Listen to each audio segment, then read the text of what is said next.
living proof that you can never have too much weaponry. Weaponry, it's the way to get it done. Weaponry, it's effective and it's fun. Age of the Primes has brought back the combiners in a big way. No wordplay intended. We have reviewed the aerial bots and their Superion combiner. We have also reviewed Vortex, and we're impressed enough to want more of the Combaticons. Alas, we had to wait a while, but was the wait worth it? We will see with the arrival of Voyager Combaticon Brawl. Brawl was the armored tank of the team, an angry, violent lout with lots of guns attached, which always makes for a safe combination. Behold the Age of the Primes box with character artwork, a list of features, plastic window for easy inspection. See golden primes on the side panel, pictures of both modes on the back, with orders to collect the remaining figures, while leaving out the fact that none of the other figures are available at retail at the moment. They tease us with a glimpse of the Bruticus combiner on the other side. Now let's unbox Brawl and find out if it really isn't easy being green. If power's on your shopping list, then use the elbow and the fist. Out of box, Age of the Primes Deluxe Brawl comes with his instruction booklet, a small pistol machine gun accessory, and the 2 matching cannon accessories. And this is Combaticon Brawl in his alt mode, a military tank. Many tank formers spoil the illusion with garish colors or alien-esque designs like the H-tank. Ugh. And yeah, I'm looking at you, Shockwave. But Brawl keeps it real with a more true-to-life tank design. First off, he feels quite solid in hand, with no rattling or loose parts flying off here and there. The colors are a proper military green, mixed with some gray on the cannon and the treads. There doesn't appear to be much in the way of paint applications, but the sculpted detailing is excellent. And that detailing doesn't seem to be unrealistic. Everything looks properly tanky, including the turret, which, for a change, isn't made by jamming the cannon between 2 robot arms. It's a solid part that doesn't have to integrate anywhere, and it looks better as a result. Look at the tank from any angle and it appears mostly solid.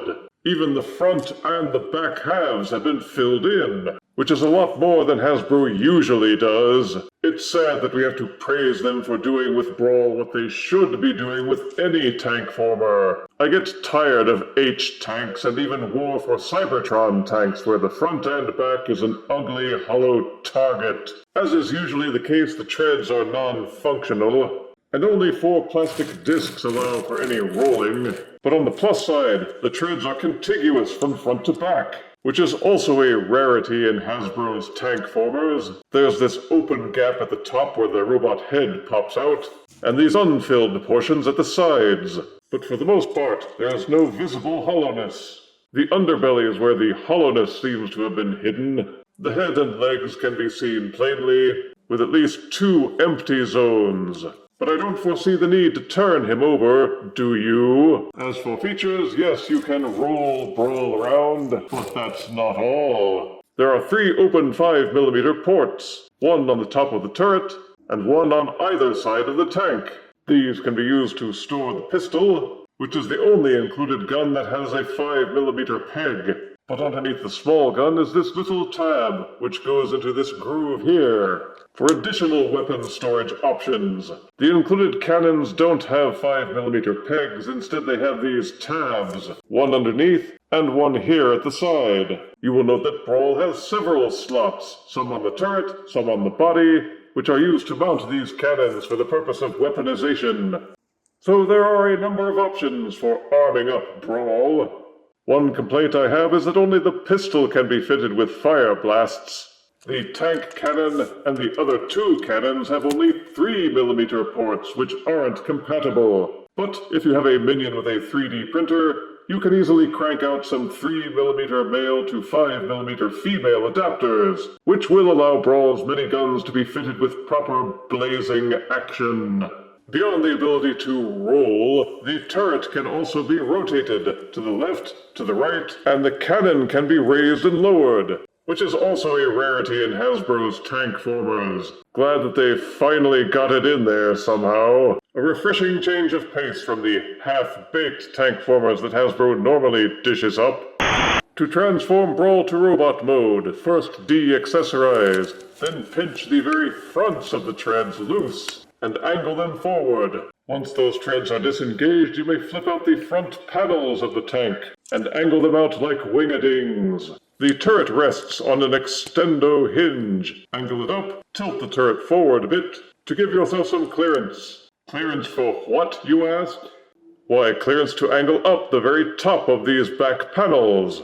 Do that, and then swivel the entire assembly out. Fold everything up into a neat L shape. Then go underneath the tank to deal with the treads in a rather clever way. For the alt mode, each tread will tab into this gray portion. They also tab in up here. Loosen them from those tabs, angle the treads down, and each tread has 2 sets of double hinges. Use both of those hinges to Z-accordion the treads and fold them up, collapsing and compressing them. Then you'll see a hinge just below where they attach. Fold it down. Repeat for both sides. Separate the legs, and don't forget these L brackets. You can now fold each one of them down and take this tab here and put it into this groove here. Oh yeah, and repeat for both sides. Then give the waist a 180-degree twist and you will see that you've completed the legs. Going back up towards the front of the tank, there are accordion hinges at the inside of the fronts of the treads. Extend these hinges out, while at the same time straightening out this hinge to form the robot's shoulders. Once each one is set up like this, you know you've got it right. It allows you to fold the robot arms down and reclose those treads to fill in that gap. Another clever part is that the front of the tank armor panels folds in, inverts, clamps into place to fill out the robot forearm. Oh yeah, and repeat for both sides. The very front of the tank tabs in right behind that hatch where the robot head is hidden, fold it out, then angle down this entire assembly. There are tabs and grooves at the very back, hidden in shadow, and a tab and a groove here. All of those push together and click in place. Make sure that the robot head is folded up, and then reclose this front panel. Swivel the robot arms to the proper angle, cinch the tank turret down on its hinge until it's flush with the robot back, and the transformation is complete. Brawl's robot mode is peak, and certainly an improvement over the Combiner Wars version with its wonky pelvis. He's taller, beefier, better proportioned, and more cartoon accurate. The colors are still the same, but the robot mode also shows off some dull silver in the arms, orange and purple highlights on the head, and his Decepticon badge that was hidden in alt mode. It still feels quite solid, and looks quite solid from every angle, except for the backs of the shins, and even that can be explained away as simply these side panels in the heels, extending backwards further than the treads. Otherwise, he's rock solid, which is what you'd expect from something that turns into a tank. He's got ridgy sculpted detailing to keep him from looking flat, and it proportions pretty well. The legs are thicker in comparison to the arms, but none of the limbs look like they're too long or too stubby. But any discussion of Brawl must include the very glaring quality control flaw in the design, and that is this hinge which connects the upper and lower body segments together. It's made with the upper body having a green peg that plugs into a loop of plastic on the lower body, but that peg is too thick around, and in the factory they had to force it in. The plastic on the ring it's plugged into becomes stressed and could break. Hasbro could have halted production to fix this. Instead they said, who cares, and cranked out thousands of flawed figures. Moreover, they left it to the buyers to fix on their own, dumping the risk of breakage into the laps of their customers. Bad form, Hasbro. There are online tutorials showing how to make the fix, but it's a hidden cost that shouldn't exist at all. You have to disassemble these sections and shave plastic off the green peg until it fits into that loop in a manner that doesn't require plastic snapping force. But once you do that, you'll have a robot mode that's pretty darn spiffy. Main features are the box-like head, with Combaticon-style faceplate, and the tank turret backpack. The same ports and pegs that were available on the tank mode are still accessible in robot mode. And so are the tabs and slots on the other weapons. You can configure the tilting cannons in several ways, though he can't hold them. The only weapon that he can hold in his fists is the pistol. But if you're like me, you have plenty of target masters, battle masters, weaponizers, and other such stuff that you can use to give him even more weaponry. Pummel 'em until they get the gist. Brawl's articulation includes a 360-degree rotating head that can also waggle forward and backward, and very slightly to the left and right. Each shoulder will freely spin, and the transformation hinges allow them to extend outward all the way, as well as being able to angle the shoulders forwards and back. There's an upper arm rotation, 90-degree bend at the elbow, full waist rotation, and if you want to include the bad quality control hinge, you can also make him lean to the left. Each leg will kick forward, kick backward until they run into the turret, and splay outward. There is a 90-degree bend at the knee, the always expected ankle pivot. Untab the ankles and they will tilt forward. Being able to tilt the ankles and square the shoulders gives him superior articulation. The only points of improvement would be the ability to swivel the wrists and a little more head tilting. You can beat 'em up by any means or blow them all to smithereens. They haven't given us any formally completed directions for transforming the limb components for Bruticus, so our info isn't complete. But this, we guess, is pretty close given the glimpses we've seen at conventions and Hasbro events. It looks like it could be good. Certainly it carries all the weight and density of the Brawl figure. So far, the Legacy and Age of the Primes combiners have looked better in hand than their revealed photos would have us believe. We hope that will be the case with Bruticus. For the moment, we can only wait and see, and mentally project an image around this mode to approximate how it would look in real life. But I admit the way that the robot arms are just sticking out back here has me concerned that Bruticus will have some Superion-style leg kibble. We can deduce that he will probably connect to Onslaught by use of anchor points here, and probably the 5mm ports here. Possibly also anchor points here underneath.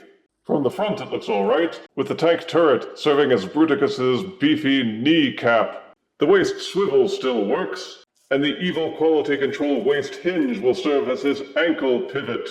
Hopefully combined with the Onslaught components, it will be strong enough to hold the Gestalt's weight.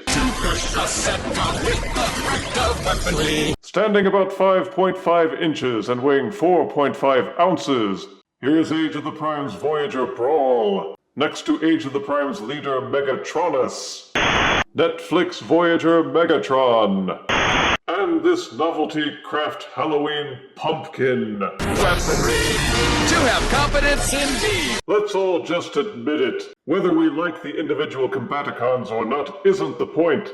We want to assemble Bruticus, which means we're going to buy all the Combaticon figures even if they stink on an individual level. Luckily, this time out, that hasn't been an issue.